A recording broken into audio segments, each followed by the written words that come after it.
এখানে সার্টিফিকেট দেওয়া আছে। দুনিয়ার কোনো মন্ত্রী নাই, দুনিয়ার কোনো এমপি নাই, দুনিয়ার কোনো হুজুর নাই, দুনিয়ার কোনো বুজুর্গ নাই, কারো চরিত্রের ব্যাপারে আল্লাহ তাআলা কোরআনের মধ্যে সার্টিফিকেট দেন নাই।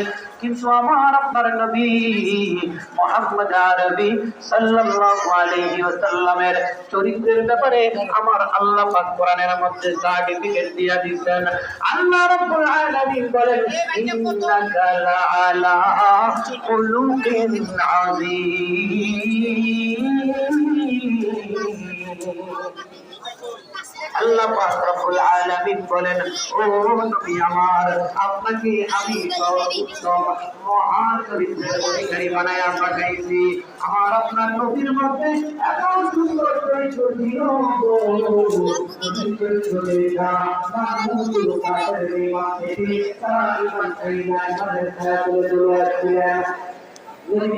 বহু সাহাবীর উম্মতের নবীর চেহারা বড় এই ঈমান নিয়ে আসলেন। বহু সাহাবী আছে নবীর ব্যবহার না, তারা নবীর পরিবার নিয়ে আসলেন। বলেন সুবহানাল্লাহ। এই নবীর সাহাবী হওয়া বলতে কেন? আমার নবীর উত্তম চরিত্র, আমার নবী আল্লাহর বিষয় ছিল নির্বাচন করা। ওই সময় মানুষগুলো মানুষ থেকে যাওয়া হয়েছিল, তার একটা উপস্থিত ছিল। আর এই তার কথা শুনে আমি হেদায়েতের রাস্তায় যাব, তার কথা শুনে তার আলোচনা করুন, শুনে আমি হেদায়েতের রাস্তায় আসবো। এই মানুষগুলো অন্ধকারের মধ্যে ছিল, আমার নবী এই অন্ধকার থেকে বাইরে কইরা হেদায়েতের আলো নিয়ে আমার আপনার নবী তাদেরকে নিয়ে আসেন। একটা মানুষ কত জানি হচ্ছে, আমার নবী বলেন, আমি যদি আমার প্রত্যেকটা আমি আপনাদের সর্বপ্রথম আমার প্রত্যেকটা আমি যে এই বিশেষ করে তুমি তাদের তোমরা এখন সাহায্য করি অনুসরণ করো, যে কোন একজন সাহায্যকে অনুসরণ করলে তোমরা হেদায়েত পাইবা। তাহলে যারা আল্লাহ নবীকে তীর মেরেছিলেন, মাতৃভাষা কি বলছেন? তীর। এই শব্দটা এটা কিন্তু একটা প্রাকৃতিক, এটা কিন্তু আরবি শব্দ। যে আয়াতটা আমাদের সামনে সবাই করেছিলেন, ইন্নাল্লাযীনা ইউবাইয়ুনাকা ইন্নামা ইউবাইয়ুনা আল্লাহ।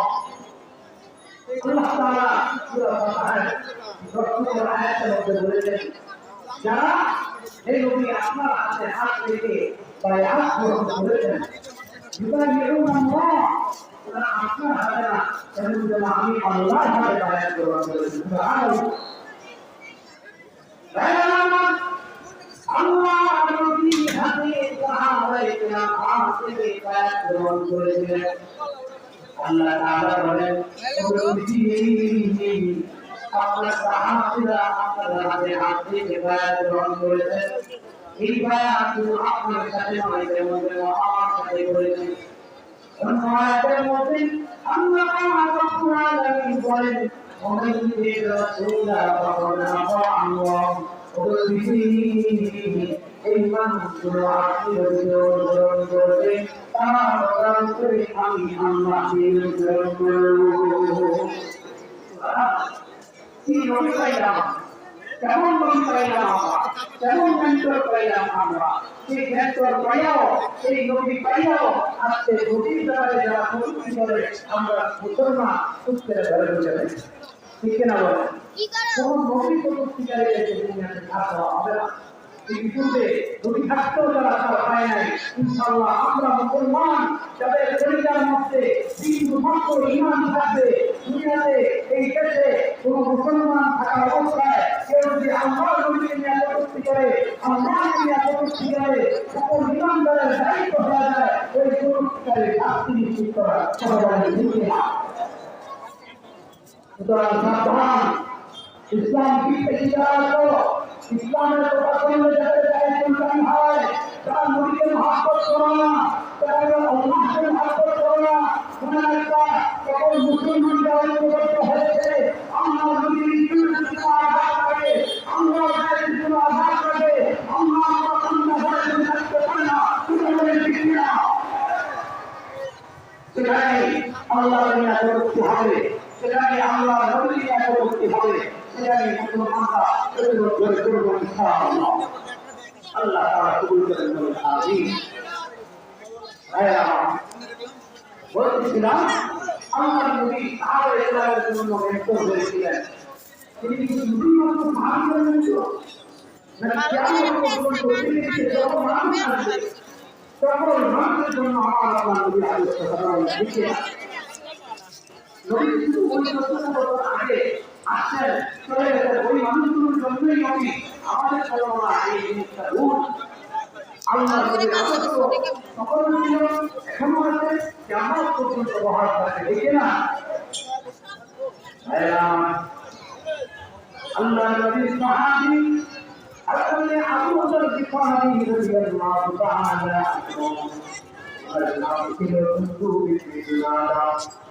আবু বকর উনি কিফার করতেন, মধ্যে থাকতেন। কিফার পুত্ররা হলো মদিনা এবং মক্কার মাঝামাঝি জায়গায়। মক্কার মদিনা যারা ব্যবসা করতে যেত, কিফার পুত্রের উপর দিয়া যারা যেত, কিফার পুত্রের মানুষগুলো ভালো ছিল না, একটু টাকায় মানুষ ছিল। বিভিন্ন সময় কারণ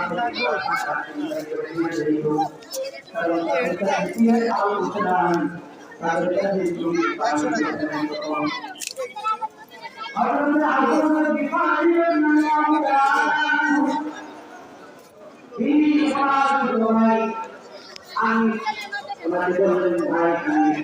আমি শুনলাম একজন যুবক তিনি নাকি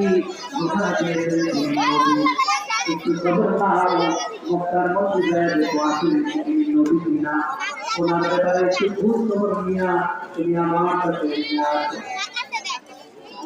আমি মক্কার মধ্যে চলে গেলেন। মক্কার মধ্যে নিয়ে আমার আপনার নবীর খবর নিলেন। খবর নিয়ে দেখেন নবী সুন্দর ব্যবহারের অধিকারী মানুষ। নবীকে নিয়ে নবীর খবর নিয়ে আনি চলে আসলেন আবু বকরের কাছে। ঘটনা বর্ণনা করলেন। আবু বকর বলেন আমার দিকে যাইয়া তার খবর নিতে হবে। হযরত আবু বকর এবার গাড়ি নিয়ে মক্কায় চলে গেলেন। তিনি নবীর খোঁজে মক্কার মধ্যে দেয়া কাবাগরের সাথে এলান দিয়ে বলতে আসেন। নবী মুহাম্মদ বলেন নবী ঘর হইতে পায় না। আমরা ঘরে এলো হযরত আলী রাদিয়াল্লাহু তাআলা আনহু আমরা সামনে যায় যাওয়ার পরে হযরত আবু বকর বলেন আবু বকর তুমি আমার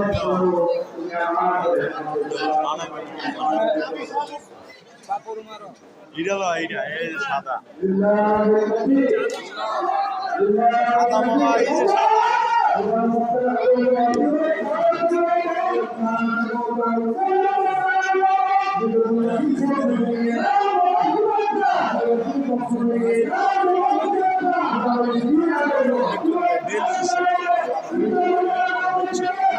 800 টাকা 10 টাকা যদি আমার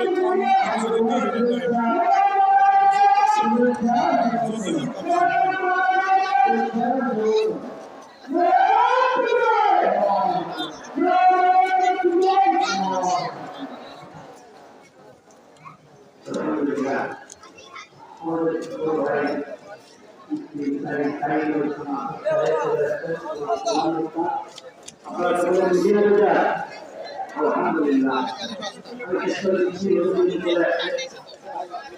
সর্বশেষ কথা বলে দিচ্ছি হযরত আবু বকর রাদিয়াল্লাহু তাআলা আনহু তিনি নবীজির খোঁজে মক্কায় গিয়েছিলেন। পৌঁছাতে নবীজিকে খুঁজে পাইলেন হযরত আলী রাদিয়াল্লাহু তাআলা আনহুর কারণে।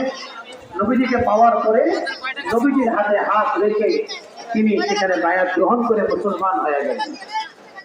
তো নবীজির যে সাহাবায়ে কেরামরা ছিলেন সকল সাহাবায়ে কেরাম নবীজির হাতে হাত রেখে মুসলমান হয়েছেন। এক একজনের পিছনের ইতিহাস কত ভালো ছিল না, এক একজনের ইতিহাস কত ভালো ছিল না।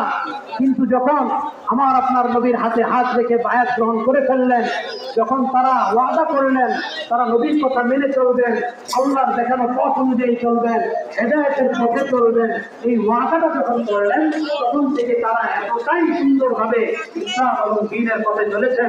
আল্লাহ রাব্বুল আলামিন বলেন রাদিয়াল্লাহু আনহুম ওয়া রাদু আনহু, আল্লাহ তাআলা তাদের উপরে সন্তুষ্ট হয়ে গেছেন এবং তারাও আল্লাহর উপরে সন্তুষ্ট। বলেন সুবহানাল্লাহ।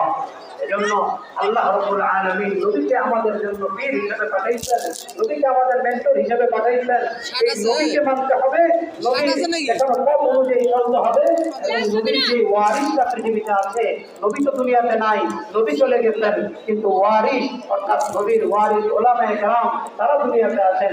উলামায়ে কেরামের সাথে পরামর্শ করে তাদেরকে মেন্টর বানাইয়া তাদের দিক নির্দেশনা অনুযায়ী আমরা আমাদের জীবন সাজাইতে রাজি আছি তো ইনশাআল্লাহ। তারা যারা রাজি আছে একটু হাত তুলে আল্লাহকে দেখাই, নারায়ে তাকবীর। কোরআন হাদিস যেখানে,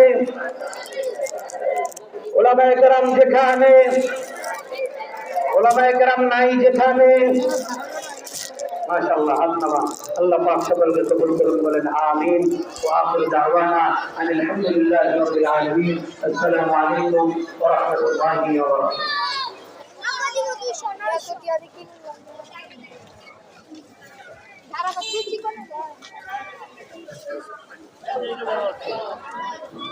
আলহামদুলিল্লাহ।